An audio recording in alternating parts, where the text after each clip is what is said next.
Hello everybody, it's me, your good friend Sparky, and welcome back to the Gamecube version of Pikmin. And welcome to the final trial, the final area of the first Pikmin game, where the final ship part lies waiting for us. We need to get that ship part to finally be done with Olimar's little quest to get off of the planet of the Pikmin. And we did manage to make it here in only 10 days. Something that I wasn't totally confident in my abilities to pull off when I started this project, but here we are. It's amazing what you can do when you put your mind to it. Of course, getting the final ship part is not going to be easy. This is a place called the Final Trial for a very good reason.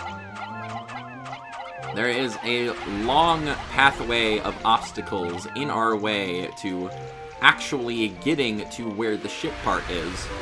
And the blues, as one slides into place right there, need to start things off by building those bridges. Meanwhile, we need to grab our yellow guys here and throw a few across the water and over a few very dangerous spots for them.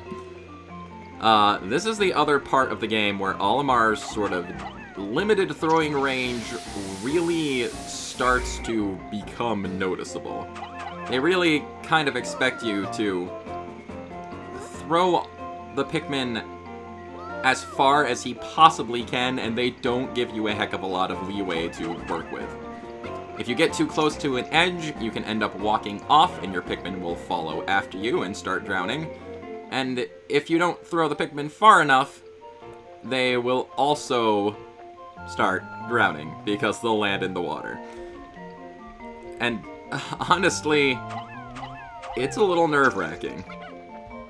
We need these three bomb rocks in order to open up the full path forward. And if we don't have those three bomb rocks, we can't actually get to the end. And if a bomb rock falls in the water, it just sort of disintegrates, and you can't get it back. Meaning that you need to start things over again from the very beginning of the day. Doesn't seem like it's a long time, but honestly, I had to do this so many times that I really, really wanted to get it done. Meanwhile, we have to also get our reds ready to go along that very loud, very fiery path. The fire jets get very noisy, especially when they're all kind of compounded together like that.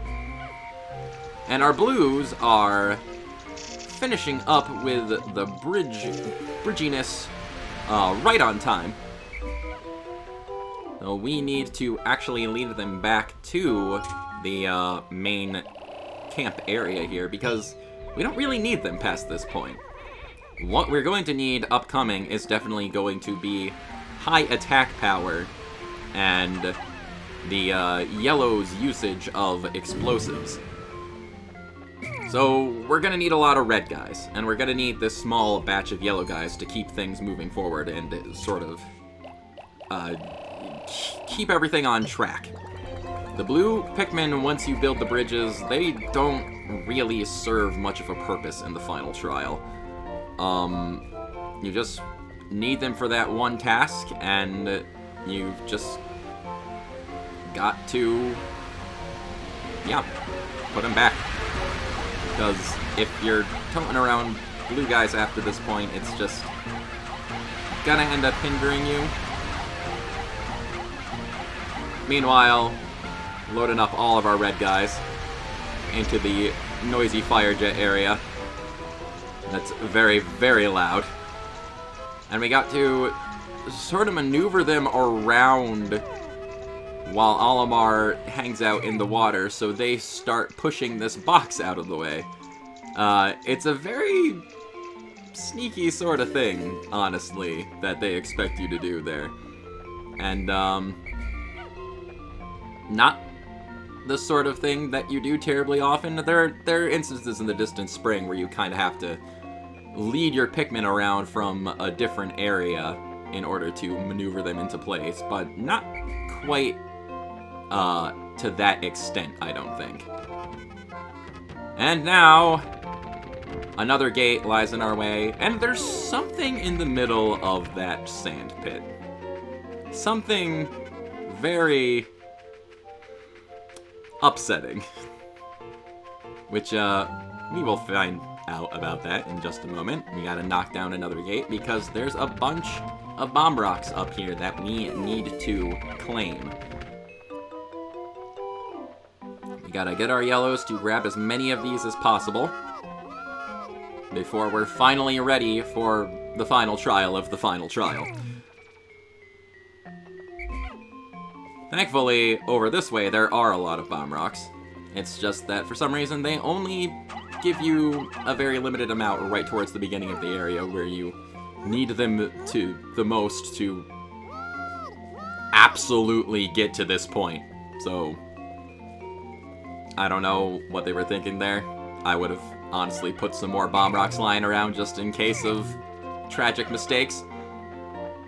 But, here we go. We've got to meet a new friend. This is the Emperor Bulblax. The only other true boss fight, aside from the beady Longlegs of the first Pikmin. And the strategy here is a very simple one. We need to trick him into eating explosives. We trick him into eating some explosives, it stunts him for a while, and we have to throw as many red Pikmin onto his face as possible to knock down a very large pool of health. And I give the GameCube version credit here. This is the one instance where the sort of awkward, weird bomb rock mechanics actually work to the game's advantage. Because it has the honestly very awkward thing of when you throw a Pikmin, they drop their bomb rock and come running to you after you whistle to them. And because of that, though, you can actually end up very easily getting the Bulblax to eat a bomb rock without your Pikmin also getting eaten. I kind of failed at that one instance right there, which is fine. It's okay.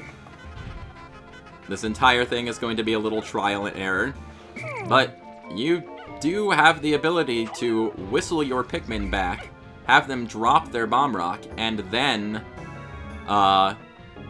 just have the Bulblax, Emperor Bulblax, eat the bomb rock.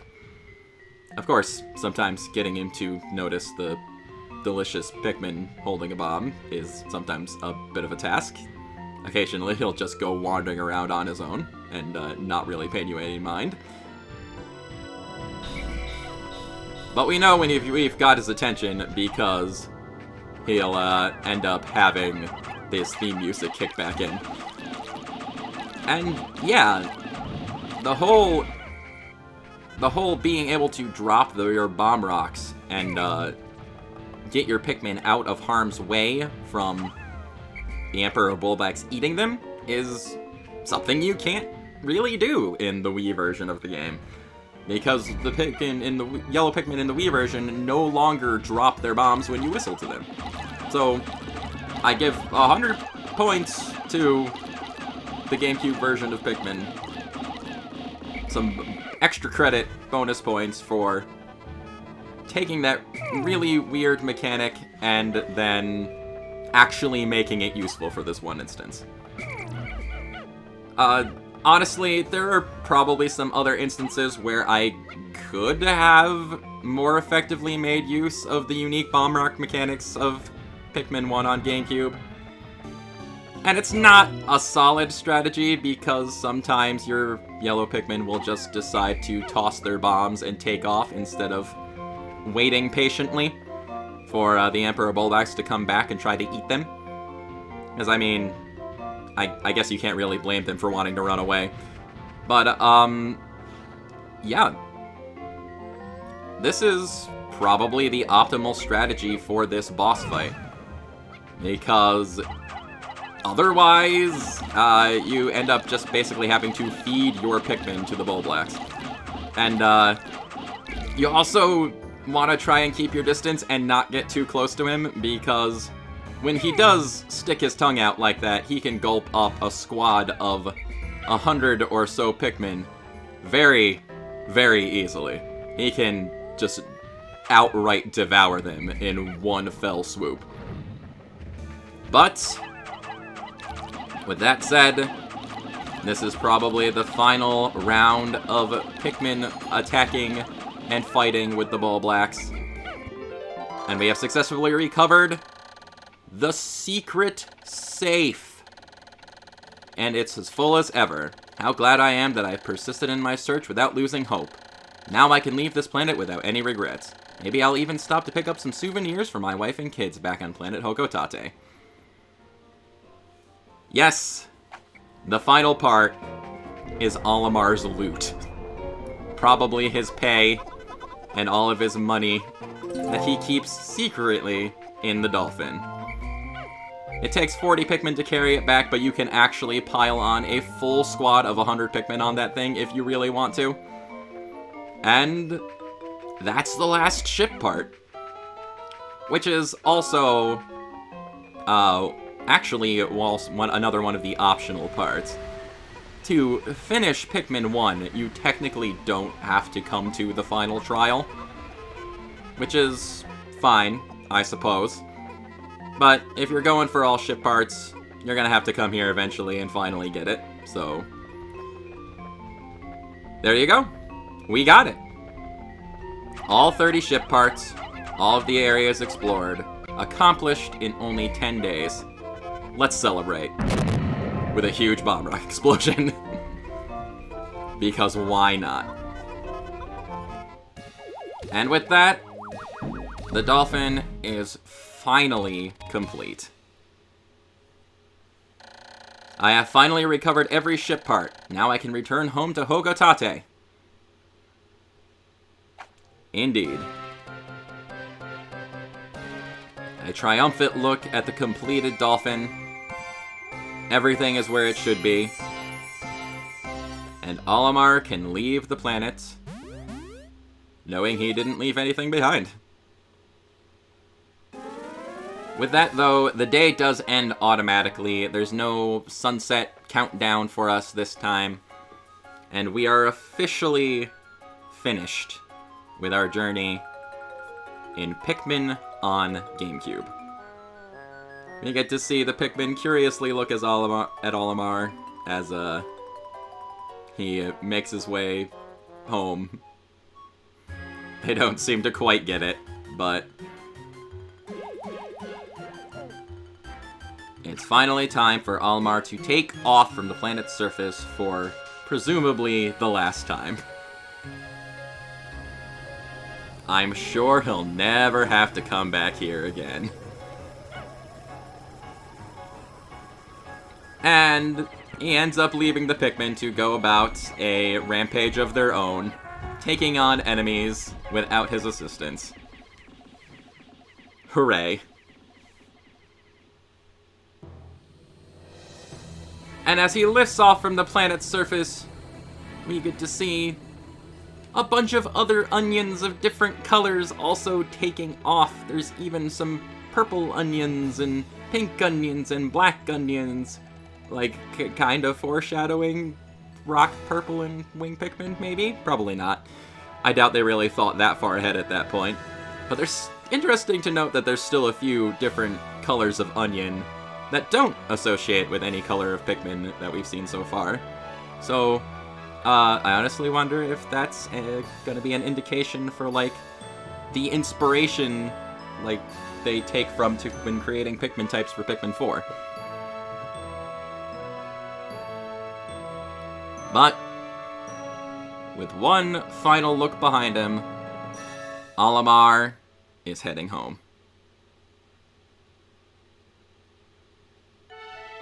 And we get to see our final analysis for this particular playthrough of Pikmin. I only have 2 complete playthroughs of Pikmin 1 on Gamecube, of course, so there's not many results here to look at. We collected 30 parts in 10 days in comparison to the 30 parts in 12 days from before. 308 Pikmin survived in comparison to the 494 Pikmin from the 12-day run. And we only lost 101 Pikmin in comparison to the 228 from the 12-day run. Not bad, actually. In total Pikmin ever sprouted, I think that's between all save files, we have sprouted 2,208 Pikmin. Or I have, at least, from playing the first Pikmin on GameCube. Which isn't often, but, you know. And we get to see all of the ship parts, confirming which of the parts here are necessary for escape and not necessary for escape. The parts in blue over there, the Nova Blaster, Space Float, Massage Machine, UV Lamp, and the Secret Safe are the 5 optional parts. It's still... This list of things doesn't totally make sense to me still. I feel like the Sagittarius and Libra could also be considered optional parts. Maybe even stuff like the pilot seat. But, you know, what can you really do about it, I guess? It's still a little weird that they introduced this concept of optional parts, but then don't really give you any kind of indication to what is actually optional. But, you know, just gotta deal with it, I guess. Pikmin 1 is a pretty old game at this point. Can't really change anything about it. But we can save our game and continue onward to the end credits of Pikmin 1 on GameCube. This was a journey. It really was. It had been so long since I initially played Pikmin 1 on GameCube that I honestly did forget a lot of the little quirks about it. Like the different bomb rock mechanics, the fact that you can't quick swap between Pikmin in this game. And it took some getting used to, but I managed to get used to it again and accumulate that all into that 12-day playthrough I did for practice for this project. And then I was able to further refine my strategies and knock that down to 10 days. And even if it's not quite as, like, solidly put together and it doesn't have all of the sort of advantages that the Wii version does, Pikmin 1 on GameCube is still really, like, an excellent experience. It is, like, 100% just a fantastic game. There's, of course, the little quirks and stuff and improvements that came later, but it's nothing against the first Pikmin game. Like, in any way. I still love this particular version of Pikmin. And I mean, there's also the fact that personally, I still like the Wii version better, but I can see where the Wii version might not be for everyone, because you do have to deal with the pointer controls and the Wii sensor bar and things like that. The motion controls and things like that just don't sit right with anyone, and sometimes you just want just a controller to play with. Pikmin 1 on GameCube gives you that just regular controller experience that you can't experience in the Wii version. So there's definitely something to say for people's preferences as far as gameplay styles are concerned. Pikmin 1 on GameCube, still awesome. And that's not quite all. You get to see a little roll call of all of the enemies, and Olimar getting his Pikmin killed in the process. The Armored Cannon Beetle. This migrate lithopod has developed a stronger carapace than its relatives. We know all about that guy. And we know about this guy, too. The beady longlegs. Waxy secretions form this creature's distinctive armored shell. And there's also our good friend, the potato bug. Ignore what it says on screen. He's the potato bug. This creature's thick hide protects it from most attackers. And oh, these jerks. Yeah. The burrowing snagret. The bluish hue of its feathers distinguishes it from the burrowing snarrow. Oh dear. And, we have the Candy Pop Bud. Could this be the next step in Pikmin evolution? Like the Pikmin themselves, it has many mysteries. And here's these guys. We didn't even see them. The Dwarf Bullbear. A bullbear in its early stage of development in its life cycle. This specimen appears to be nearly fully developed. They only show up in the distant spring, after a certain day, so we just did not even see them. The Dwarf Bulborb. Although similar in appearance to the Bulborbs, these belong to a totally different species, which is further elaborated on Pikmin 2, actually. And then, of course, there's this guy, the Emperor Bullblax. This massive grub dog buries itself when hunting. Yes, he does.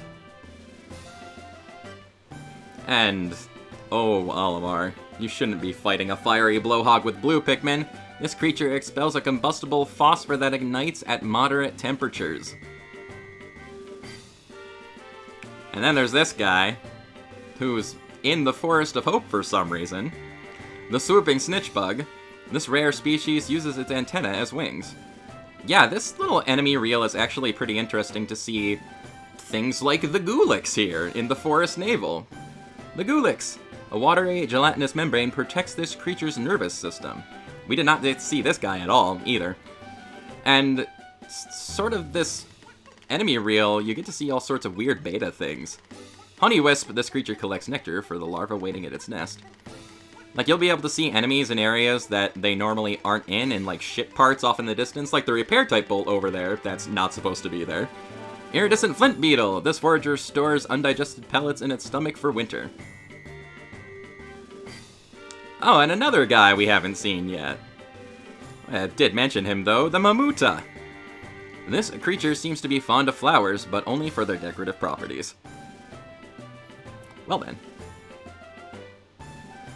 And we have our good friend the Pearly Clamp, excuse me, I was calling it the wrong thing. Though beautiful, this mollusk's pearls are thin and fragile.